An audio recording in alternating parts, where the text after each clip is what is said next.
Македонската влада е оставена да преговара со бугарите со двете раце врзани зад грб, да се обидува да го опорави она што СДСМ и ДУИ го врзаа во чвор.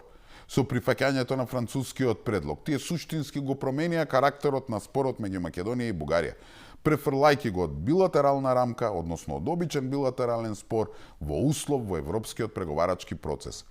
Кои се клучните аспекти на оваа промена?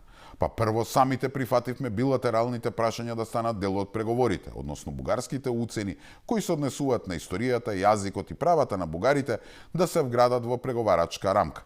А тоа е сторено преку протоколите од договорот за добрососедство. Тоа значи дека Европската унија, а не Бугарија, ќе го следи напредокот за овие билатерални прашања како услов за отварање и затварање поглави. Второ, уставните измени.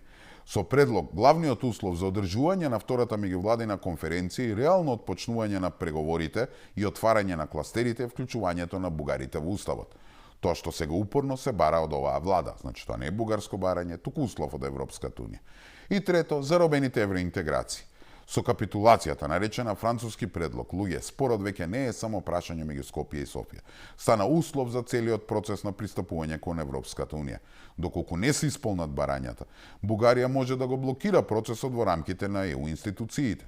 Накусо, бандата Заев, Ковачевски, Филип Чахмети и Османи успеа спорот да го европеизираат, што од една страна овозможува Европската унија да биде гарант за бугарите, а од друга страна Софија да има механизми во рамките на унијата да влијае врз македонскиот пат.